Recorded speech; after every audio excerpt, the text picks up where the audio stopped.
Hello friends, welcome to Experience Assam. কেনে খবৰ আপোনালোকৰ? আশা কৰো সব ভালে আছে।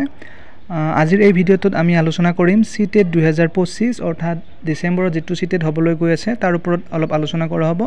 অৰ্থাৎ কি পঢ়িব লাগিব বা কি পঢ়িব নালাগে বা কি কৰিলে আপোনালোকৰ লাভ হ'ব সেই বিষয়ে আলোচনা কৰিম। অলৰেডি টাইম আহি গৈছে যে আপোনালোকে কেনেকৈ পঢ়িব লাগে অৰ্থাৎ প্ৰিপাৰেচনৰ সময় আহি গৈছে কাৰণ এতিয়া আগষ্ট যাবৰে হ'ল। আপোনালোকে মই কোৱা কথাবোৰ ভালকৈ শুনি গলে অলপ লাভ হ'ব বুলি আশা কৰো মই অৰ্থাৎ পাস কৰাৰ লগতে এটা ভাল মাৰ্কস পাব লাগিব যেহেতু আজিৰ ডেটত ভাল মাৰ্কস বুলি ক'লে 110 প্লাস লাগিব কাৰণ বৰ্তমান যেটো ৰিক্ৰুটমেন্ট হৈ গলছে অৰ্থাৎ এপ্লাই হৈ গল তাৰ কাৰণে বহুত কম্পিটিশন হাই হৈ আছে অৰ্থাৎ যেতিয়া নেক্সট আহিব 2026 মানত অৰ্থাৎ আপোনালোকে যেতিয়া নকি এপ্লাই কৰিব তেতিয়ালৈকে তো আৰু কাট অফ হাই যাব গটিকে 110 প্লাস এটা আপোনালোকে আনিবলৈ চেষ্টা কৰিব লাগিব এইটো এক্সামত অকল জেনি পাস কৰিলে আপুনি শান্তনা লাভ কৰিব পাৰিব কিন্তু আপোনাৰ টেনচনটো বাঢ়ি থাকিব যে পাম নাপাম গটিকে বেছি মাৰ্কস পাই থৈ দিলে আপুনি নিশ্চিন্ত মানে বহি থাকিব পাৰিব এটা সিটেটটো বহুত ইজি যেন পাই বহুতে সেই কাৰণে ভালকৈ নপঢ়ে কিন্তু এটা ভয় খাবলগীয়া কথা হ'ল যে সিটেট 2024 ডিসেম্বৰত যেটো হৈ গল তাত বহুত ক্যান্ডিডেট এপিয়াৰ হৈছিল অৰ্থাৎ পেপাৰ 1ত ক্যান্ডিডেট এপিয়াৰ হৈছিল 5.7 লাখ অৰ্থাৎ 5,70,000 মানুহে পেপাৰ এপিয়াৰ কৰিছিল অৰ্থাৎ এক্সাম দিব গৈছিল এপ্লাই কৰাটো তাত কৈ বেছি আছিল পৰীক্ষা দিছিল 5,70,000 আৰু তাৰ ভিতৰত পাস কৰিছিল 1.3 লাখ অনলি মাত্ৰ 1,30,000 পাস কৰিছিল সেই 4 লাখৰ ভিতৰত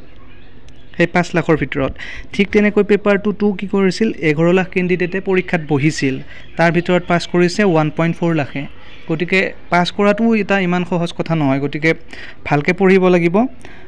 আপুনি যদি এক্সামটো কি প্যাটাৰ্নত হয় কি ডিমান্ড কৰে এক্সামটোৱে এক্সাম টাইপ চাই লয় এটলিষ্ট 2 মাহ ভালকৈ সিৰিয়াসলি পঢ়িলে 110 প্লাস আৰামত আহি যাব আৰু যদি হ'ব দে পাৰিম কিনো আৰু এইবিলাক কিহতে পাৰিছে আমি আৰু কিয় নৰিম এনেকুৱা ধৰে এটা এটিটিউড টাইপত থাকিলে আপোনালোকৰ নিশ্চয় আশা কৰাতকৈ কম নম্বৰ পাব পাস কৰিব পাৰিব জেনি বা পাস কৰাটো টান হৈ পৰিব কেতিয়াবা আপোনাৰ একাডেমিক্স মাৰ্কস একো ডিপেন্ড নকৰি ইয়াত কাৰণ হায়াৰ সেকেন্ডাৰীত 90% পাইছে 80% পাইছে সেইবিলাক ইয়াত একো কামত নাহে কাৰণ আপোনাক কনসেপ্ট লাগিবই সিডিপিৰ কনসেপ্ট লাগিব সেই সিডিপি অনুসৰি বাকি সাবজেক্ট এটাটো তাৰ প্ৰয়োগ হ'ব সেই হিচাপতহে আপুনি পঢ়ি যাব লাগিব অৰ্থাৎ 90% পোৱা ষ্টুডেন্টেও ইয়াত ফেল কৰিব পাৰে আপুনি মেথছত 100 পাইছে মেট্ৰিকত হায়াৰ সেকেন্ডাৰীত 100 পাইছে এখন মেথছ কৰিব দিলে আপুনি 30 ভিতৰত 30 নাপাব পাৰে কাৰণ ইয়াত কনসেপ্ট আহি যায় বেলেগ এটা কনসেপ্ট সিডিপি যেটোক আমি সিডিপি বুলি কওঁ এতিয়া বহুত নতুন ক্যান্ডিডেটে প্ৰশ্ন কৰি থাকে যে এক্সামটো কেনেকুৱা হয় কেনেকুৱা ধৰণৰ ইয়াত এক্সাম প্যাটাৰ্নটো হ'ল এক্সাম এক্সামৰ মাৰ্কস হ'ব টোটাল মাৰ্কস 150 তাত পাস কৰিবলৈ লাগিব আপোনাক যদি জেনাৰেল হয় আপুনি জেনাৰেল ক্যাটাগৰী তেতিয়া 90 পাব লাগিব এই 150 ৰ ভিতৰত আৰু যদি আপোনাৰ ওবিসি এসটি বা ক্যাটাগৰী থাকে তেতিয়া হলে আপুনি 82 পালে পাস কৰিব পাৰিব কিন্তু এই 83 পাই পাস কৰি আপোনাৰ একো কামত নাহিব বা 92 পাই পাস কৰি আপোনাৰ ইমান কামত নাহিব কাৰণ আপুনি বেছি পাবই লাগিব 100 প্লাস পাবই লাগিব যতে নহক আপুনি ক্যাটাগৰীতে হক জেনাৰেলতে হক তাৰ পিছত ইয়াৰ কাৰণে টাইম থাকিব 2 ঘণ্টা 30 মিনিট অৰ্থাৎ আঢ়ৈ ঘণ্টা থাকিব অৰ্থাৎ এটা প্ৰশ্নৰ বাবে আপুনি 1 মাৰ্কস হে পাব এই 1 মাৰ্কস আপোনাৰ এই প্ৰশ্নটো পঢ়োতেই গুছি যাব সেই কাৰণে এই টান হয় বস্তুটো এনেটো আপোনাক 3 ঘণ্টা দিলে আপুনি আৰামছে এখন ক্লিয়াৰ কৰি দিব পাৰিব কিন্তু এই আঢ়ৈ ঘণ্টাত পাস কৰাটো অলপ জটিল হৈ পৰে তাৰ পিছত নেগেটিভ মাৰ্কিং নাই তাৰ পিছত অনলাইন মুড হ'ব এক্সাম মুড হ'ব অফলাইন আৰু ভ্যালিডিটি একবাৰ পাস কৰিলে আপোনাৰ এটো লাইফ টাইম থাকি যাব অৰ্থাৎ লাইফ টাইম ভ্যালিডিটি থাকে সিটেটৰ এতিয়া আপোনাৰ পেপাৰ 1 হওক বা পেপাৰ 2 হওক আপোনাৰ সিডিপিত ভাল কামান থাকিবই লাগিব কিয়নো সিডিপি যদি নোৱাৰে আপুনি বাকি এটা সাবজেক্টত অটোমেটিক কমি যাব আপোনাৰ মাৰ্কস যি পঢ়িব তাৰ কনসেপ্টবোৰ আকৌ সেই বেলেগ সাবজেক্টবোৰত কামত আহে কাৰণ সিডিপিত যিখিনি কনসেপ্ট থাকে বাকি সাবজেক্ট এটাটো তাৰ ভিতৰত ধৰ মেথছত 30 মাৰ্কস আছে তাৰে 15 মাৰ্কস সিডিপি আহিব আৰু 15 মাৰ্কস কন্টেন্ট আহে ঠিক তেনেকৈ ইভিএস বা সায়েন্স হক যিকোনো সাবজেক্ট এটাতে কি হ'ব আধা মাৰ্কস সিডিপিৰ পৰা আহে গটিকে সিডিপি নামত 30 মাৰ্কস থাকিব কিন্তু আপুনি সিডিপি টোটাল 150 ৰ ভিতৰত আপুনি 80 মাৰ্কস মান সিডিপিৰে পাই যাব গটিকে সিডিপি ভাল হলে আপুনি গোটাই স্কোৰটো ওভাৰঅল টোটাল স্কোৰটো আপোনাৰ ভাল হ'ব এতিয়া সিডিপিৰ বাবে কৰ পৰা পঢ়িব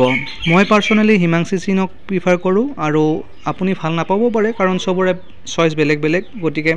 হিমাংশী সিং আৰু আপুনি শচীন চৌধুৰীৰ ভিডিও চাব পাৰে দুইটাই ভাল হয় বহুতে তেওঁলোকৰ ভিডিও চাই আৰু তেওঁলোকে সিডিপিৰ কাৰণে বহুত ফেমাস হয় অল ইন্ডিয়াত গতিকে ইউটিউবত গৈ আপোনালোকে CDP বাই হিমাংশী সিনহা বা CDP বাই শচীন ছাৰ মাৰি দিলে বহুত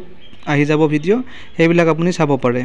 দুটা একেলগে ট্ৰাই নকৰিব এইটো এটা ভাল উপদেশ মোৰ ফালৰ পৰা যদি আপোনালোকে দুইটাকে ফলো কৰে তেতিয়া আপোনালোকৰ অলপ খেলিমেলি হ'ব পাৰে গতিকে যাক চাই আপুনি সেইটোকে ফলো কৰি থাকিব কাৰণ তাইৰ বা তেখেতৰ গোটেইকেইটা ভিডিঅ' চালে আপোনাৰ হৈ যাব পাৰে আৰু বহুত মাৰাথন ভিডিঅ' আছে টপিক ওয়াইজ ভিডিঅ' আছে এটা ভিডিঅ' চাব কনসেপ্ট বুজি ল'ব তাৰ পিছত তাৰ পৰা আপুনি কি বুজি পালে সেই হিচাপত নোট বনাব আৰু তাৰ পিছত সেই নোট চাই আকৌ পিছত সেম ভিডিঅ'টো আকৌ অলপ স্পিড বঢ়াই কেনে আপুনি ৰিপিট কৰি 2-3 বাৰ চালে আপোনাৰ CDP একদম ক্লিয়াৰ হৈ যাব একো কিতাপ বা একো কোৰ্স লোৱাৰ দৰকাৰ নাই আপুনি একদম ইউটিউবৰ ভিডিঅ' চাই আপুনি CDP 30 ভিতৰত 30 লৈ ল'ব পাৰে এতিয়া CDP বাই হিমাংশী সিং প্লেলিষ্ট ইয়াত এটা প্লেলিষ্ট আছে হিমাংশী সিংৰ চেনেলটোত তাত 47টা ভিডিঅ' আছে মই স্ক্ৰিনশ্বটটো ইয়াত দি দিছো এইটো ইয়াৰ মোটামুটি 40টা মান ভিডিঅ' আপুনি চাবই লাগিব এই 40টা ভিডিঅ' চাই আপুনি আকৌ নোটছ বনাই ল'ব আৰু তাৰ ভিতৰতো কিছুমান বেছি ডিপলি আছে সেইবিলাক ইমান চোৱা দৰকাৰ নাই আপুনি সিলেবাসটো চাই তাৰ লগত মিলাই কোনখিনি আপোনাৰ প্ৰয়োজন হয় সেই মতে চালে আৰু নোটছ বনালে আপুনি সেইখিনি আকৌ পিছত ৰিভিজন কৰিলে আপোনাৰ বহুত কামত আহিব তাৰ পিছত এই প্লেলিষ্টটো চোৱাৰ পিছত আপোনাৰ এটা ওভাৰঅল কনসেপ্ট আহি যাব CDPৰ ওপৰত তাৰ পিছত আপুনি তাৰ এক্সট্ৰা ভিডিঅ' বিলাক যেনেকৈ জিন পিয়াজেট থিওৰি তাৰ পিছত আৰু বিভিন্ন ধৰণৰ ভাইগোটস্কিছ থিওৰি এইবিলাক আপুনি এটা ভিডিঅ' আছে এক্সট্ৰা কৈ সেইবিলাক চালে আপোনাৰ হৈ যাব আৰু কুৱেশ্যন পেপাৰ সলভ কৰা ভিডিঅ' বিলাকো আছে সেই কুৱেশ্যন পেপাৰ সলভ কৰা ভিডিঅ'টো আপুনি চালে আগতে আপুনি এনসাৰটো কৰিবলৈ যত্ন কৰিব তাৰ পিছত তেখেতে কোৱা এনসাৰটো মিলিছে নে নাই সেইটো চাই ল'লে আপুনি CDP একদম পুৰা নম্বৰ পাই যাব 30 ভিতৰত 30 নাপালেও 28 29 পাই যাব তাৰোপৰি তেখেতৰ টেলিগ্ৰাম চেনেলত PDF এটা আছে CDPৰ আৰু বিভিন্ন বাকিকেইটা সাবজেক্টৰ PDF আছে সেইখিনি আপুনি কালেকচন কৰি ল'ব পাৰে আৰু যদি ভাল পায় চেনেলটো সাবস্ক্ৰাইব কৰিব আৰু মই PDF বোৰ দিবলৈ চেষ্টা কৰিম WhatsAppৰ যোগেদি হওক ধন্যবাদ থ্যাংক ইউ